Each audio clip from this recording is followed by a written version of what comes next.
So this week, the Call of Duty community's been buzzing. A rumor started floating around that Activision Studios were planning to move up the release date for Black Ops 7. Sounds exciting, right? But Treyarch, the main studio actually building the game, stepped in and basically said, yeah, that's not happening. But then things got techie. A well-known dataminer, PlayStation Game Size, dug into the PSN files and found details about install sizes, preload dates, and release times for Black Ops 7 on PS4. According to what they found, the campaign and zombies mode could actually go live on November 10th instead of November 14th. Now, before everyone gets too hyped, that doesn't mean the game's coming early.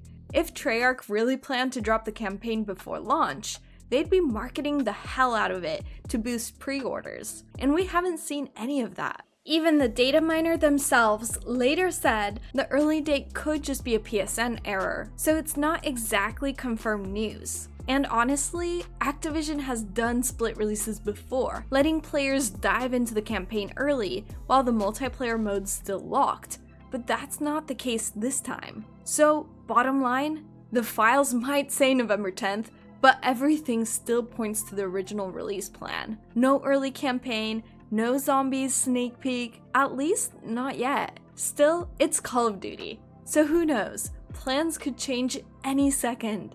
I'm Insider Gaming guest narrator Sarah Bauer, and this is your Insider Today for Monday, November 3rd, 2025.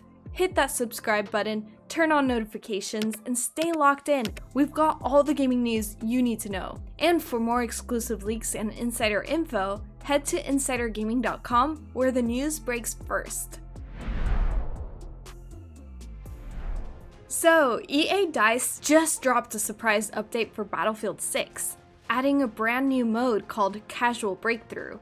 And it's already stirring up debate. Basically, it's a chill version of Breakthrough designed for newer or more casual players. You can hop in, rank up, and grind XP, but most of your enemies will be bots. Each team's made up of 8 real players and 16 AI teammates, so it's way less sweaty than the regular lobbies. You'll still earn weapon, battle pass, and career XP, though kills on bots give you reduced XP. Full rewards only come from taking down real players. Right now, there are only 2 maps in the rotation, Siege of Cairo and Empire State, but DICE says they'll be watching player feedback before adding more. Of course, hardcore Battlefield fans aren't too happy. Some think modes like this should stay locked inside Portal, but others are defending it, saying, if you don't like it, don't play it. The only real concern is people finding ways to exploit it for easy XP farming, but hopefully EA's keeping an eye on the stats to stop that. Either way, it's an interesting move,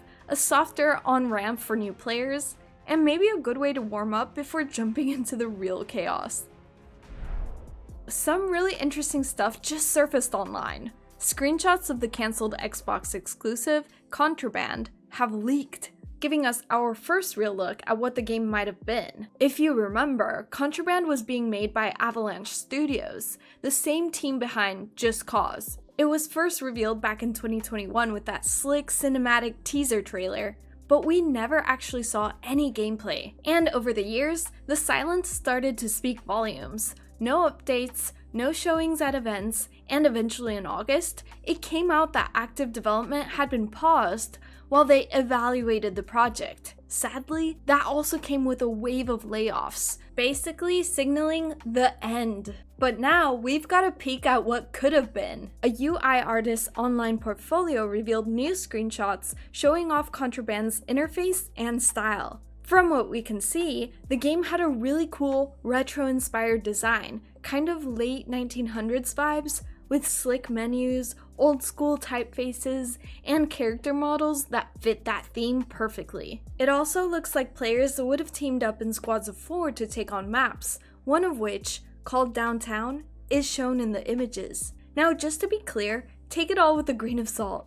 There's still no official gameplay, and Avalanche hasn't said anything about the project's future. Technically, it hasn't been officially cancelled, but let's be honest, it's probably shelved for now. Still, it's a fascinating look at what could have been one of Xbox's most unique multiplayer titles in years. Big thanks to MP First for spotting the images.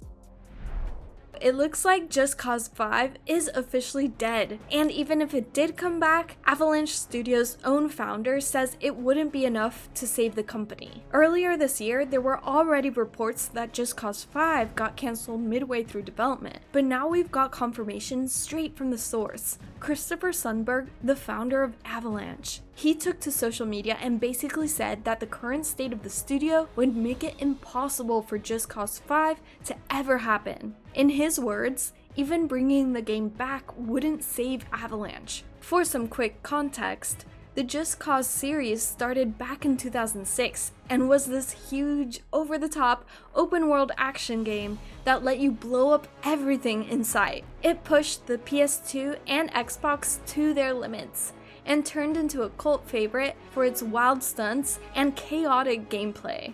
But things went downhill with Just Cause 4. Sundberg admitted part of the blame was on him, saying he drifted away from creative leadership into more corporate stuff, and that publisher issues and team changes didn't help either. Looking back, he said Just Cause 4 still showed so much promise, which makes it even sadder. He also talked about Contraband, the cancelled Xbox exclusive we just covered, saying that his team originally pitched it to Microsoft back in 2017 and signed the deal, but the version that exists today is totally different. Then he dropped a pretty harsh truth about Avalanche's current direction, saying they need to find the fire again, take risks, piss people off, and make the games everyone else said were impossible. I started Avalanche to break the mold, not fit into one. Between Just Cause 5 being shelved and Contraband seemingly dead, it looks like Avalanche's wild, explosive era might really be over,